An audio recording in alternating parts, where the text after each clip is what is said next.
ஐயனார் துணை சேரனுக்கு புதிய திருப்பம். கார்த்தியாவின் சோக முடிவு.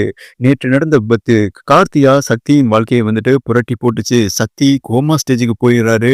டாக்டர் சொல்ல கஸ்தூரி தனசேகரன் அதிர்ச்சியில இருக்க, இந்த அதிர்ச்சியிலிருந்து சேரன் எப்படி மீண்டு வருவாரு? கார்த்திகாவோட முடிவு என்ன? வாங்க பார்ப்போம். மருத்துவமனை அவசர சிகிச்சை பிரிவு வெளியே. விபத்து நடந்த அடுத்த நாள் காலையிலங்க மருத்துவமனையோட அவசர சிகிச்சை பிரிவு வெளியில நடேசன் இருக்காரு. கஸ்தூரி தனசேகரன் இந்த விஷயம் அறிந்து மருத்துவமனைக்கு போயிடறாங்க. சோழன், பாண்டியன், பல்லவன், நிலா எல்லாருமே சோகமா உட்கார்ந்துருக்காங்க. கார்த்தியா ஒரு மூலையில தலையை தொங்க போட்டு உட்கார்ந்துருக்காங்க. கார்த்தியாவோட கண்ணுல கண்ணீர் காயல. சேரன் கார்த்தியாவை பார்த்தபடி அங்க வராப்புல. சேரன் கண் கலங்கி மெதுவா, அப்பா சக்திக்கு சக்திக்கு நிஜமாவே இப்படி ஆயிடுச்சா அப்படின்னு கேட்க, நடேசன் பெருமூச்சு விட்டு, ஆமாடா டாக்டர் இனியவர் பிழைப்பதே கடினம்னு சொல்றாங்க. சேரன் கண் கலங்குறாரு. கார்த்தியாவை சேரன் பார்க்க, கார்த்தியாவோட நிலைமை சேரனுக்கு ரொம்பவே கஷ்டமா இருக்கு.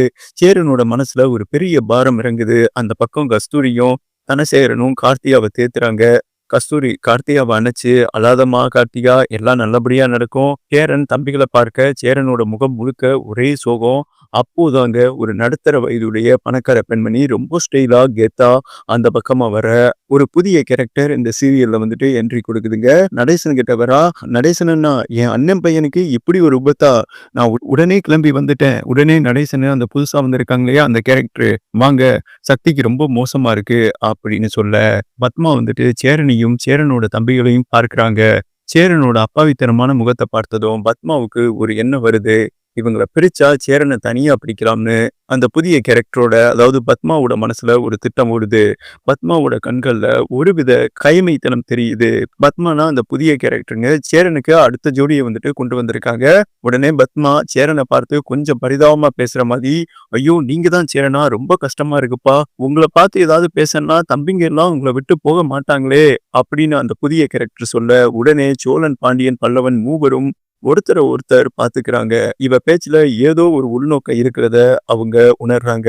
ஆனா சேரன் சோகத்துல அதை கவனிக்கல. மருத்துவமனையில கார்த்தியா தனிமையில இருக்காங்க. விபத்து நடந்தா அடுத்த நாள் இரவு கார்த்தியா மருத்துவமனை அறையில் தனியாக இருக்காங்க. கார்த்தியா குரல் நடுங்குது. கண்ணீருடன் சக்தி கையை பிடிச்சு, என்னாலதானே உங்களுக்கு இப்படி ஆச்சு, அதாவது ரொம்ப படுந்துறாங்க, கண் கலங்குறாங்க. கார்த்திகா, எனக்கு பிடிச்ச வாழ்க்கையும் அமையல, எனக்கு பிடிக்காத வாழ்க்கையும் அமையல, நான் அதிர்ஷ்டம் இல்லாதவ, துரதிர்ஷ்டமானவ அப்படின்னு சொல்லிட்டு புலம்புறாங்க. இனி நான் இந்த உலகத்துல இருக்கக்கூடாதுன்னு ஒரு விபரீத முடிவுக்கு தள்ளப்படுறாங்க. தன்னோட குரலை உயர்த்தி வேதனையோட, இனிமேல் கார்த்தியா உயிரோட இருந்து என்ன பிரயோஜனம்? அவங்க மனசாட்சியே சொல்லுது, கார்த்தியாவோட வாழ்க்கை போச்சு. கார்த்தியா அறையில இருந்த ஒரு டேபிள்ல இருந்து மருந்து பாட்டில எடுக்கிறாங்க. விஷமா இருக்கும்னு நினைக்கிறாங்க. கார்த்தியாவோட கைகள் நடுங்குது. மாத்திரைய வாயில போட போறாங்க. கார்த்தியா கண்ணீரோட, ஐ மிஸ் யூ சேரன் மாமா, ஐ மிஸ் யூ அம்மா அப்பா, ஐ மிஸ் யூ சக்தின்னு சொல்லிட்டு கார்த்திகா அந்த மாத்திரைகளை வாயில போட போகும்போதுதான் திடீரென கதவு திறக்கும் சத்தம் கேட்குது. கார்த்தியா டக்குன்னு அதிர்ச்சியில திரும்புறாங்க. யார் காப்பாற்ற போறாங்க? இன்னொரு சீன்ல கார்த்திகாவின் சோக முடிவு என்னானது? அந்த புதிய கேரக்டர் வந்திருக்காங்க இல்லையா, அவங்க என்ன சூழ்ச்சி பண்ண போறாங்க சேரன் வாழ்க்கையில, அதாவது ஐயனார் குடும்பத்துல.